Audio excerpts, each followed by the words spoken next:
ఎక్కడ కూడా. ఆ మనస్సుతో ఆ శరీరంలో ఉన్నటువంటి అవయవాలు మాట్లాడుతున్నాయండి. ఇలాగా కనులు మొదట మాట్లాడాయి, నీలో ఉన్న వేదన నాకు అర్థమైంది, కొంచెమైన భారం తీర్చివేస్తానని చెప్పేసి ఆ బాధ ఆ మనసు రేపుతున్న కొద్ది ఆ కంట్లో నీళ్ళు కారిపోతున్నాయి. కారి కారి కారి చివరికి ఆవిరైపోయాయి. ఆ కనులు అన్నాయంటే చివరికి, నేను ఎంతో ప్రయత్నం చేశాను నీకు ఆ భారం తీర్చివేయాలని, నా కన్నీరే ఆవిరైపోయాయి, కానీ నీ భారం నేను తీర్చలేకపోయాను, క్షమించు అని అడిగేశాను. అప్పుడు నోరు అంటుందంట, కనులు చేయలేని పని నేను చేస్తా, నీ బాధను ఇంకొకరికి చెప్తా, నీ బాధను ఇంకొక మనిషికి చెప్తాను, అప్పుడు తీరుతుంది అని చెప్పేసి, ఇదిగో నా బాధితులంటుంది, నా మనసులో సమస్య అని చెప్పి అందరికి చెప్పడం ప్రారంభించిందంట నోరు. అయినా కూడా ఆ నోరు చేసిన పని కూడా ఫెయిల్ అయిపోయింది.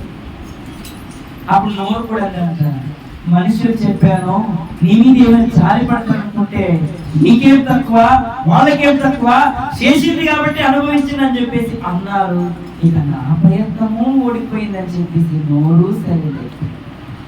ఇక చెవులుండేసి నీకు ధైర్యం చెప్పే మాటలు నేను వినిపిస్తాను, నీకు మంచిగా నేను వినిపిస్తా, ధైర్యం అప్పుడు వస్తుంది, నీ గుండెలో ఉన్న దుఃఖం పోతుంది, ధైర్యంగా నేను చేస్తాను పని అని చెప్పేసి గొప్ప గొప్ప మనుషుల మాటలు వినడానికి వచ్చి తీసుకెళ్ళేది.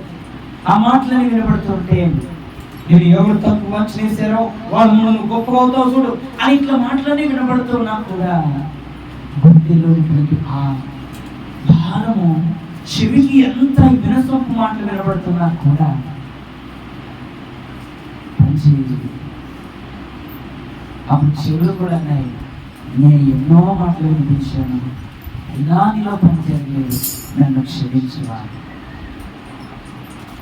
నీ గుండెలో భారం పోవాలంటే నేను నీకు హెల్ప్ చేస్తా, ప్రశాంతమైన ప్రదేశానికి తీసుకుని వెళ్తాను అని చెప్పి కాళ్ళు అన్నాయంట. కాళ్ళు తీసుకుని వెళ్ళేసి అక్కడికి అంతా వెళ్ళి ప్రదేశం, ఆహ్లాదకరమైన ప్రదేశానికి వెళ్తే అక్కడ వరకు బాగుంది, మళ్ళీ తిరిగి వచ్చేపాటికి మళ్ళీ అదే భారం గుర్తొచ్చేసి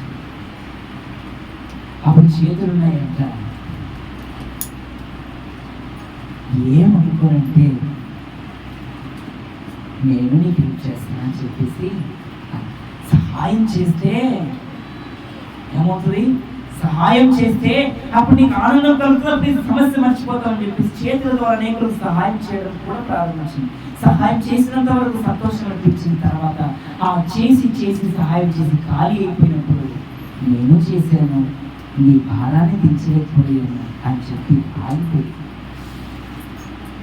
నా హృదయము విరిగి నలిగిపోయిన ఈ హృదయానికి భారం దించే వారు ఎవరు లేరా, నాకు ఆదరణ కలిగించే వారు ఎవరు లేరా అంటే ఆకాశం నుంచి ఒక స్వరము వినబడుతుంది, నేను నిన్ను ప్రేమించుచున్నాను కనుక విడవక నీ ఎడల కృప చూపుచున్నాను. విరిగి నలిగిన హృదయమే నాకు ఇష్టమైన బలి అన్న స్వరం.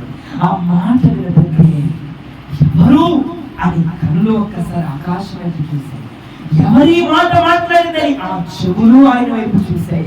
ఎవరియా అని చెప్పి చేతులు ఆయన వైపు చూశాయి.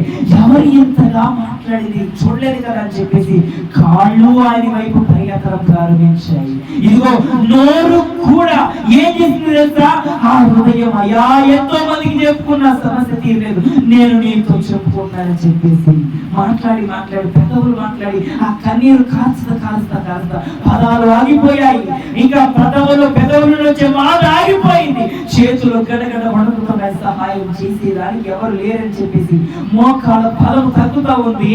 ఇదిగో హృదయము వేదన తగ్గుతా వస్తుంది. ఇవన్నీ పని జరుగుతున్నప్పుడు ఇంతకీ ఆ హృదయానికి వినబడిన ఆ మాట పలికిన వారు ఎవరు అంటే యేసుక్రీస్తు ప్రభువే.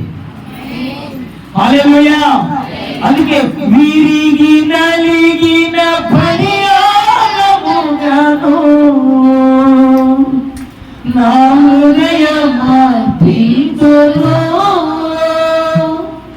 విరిగి నలిగిన పనియాలముగాను నా హృదయమార్పింతును.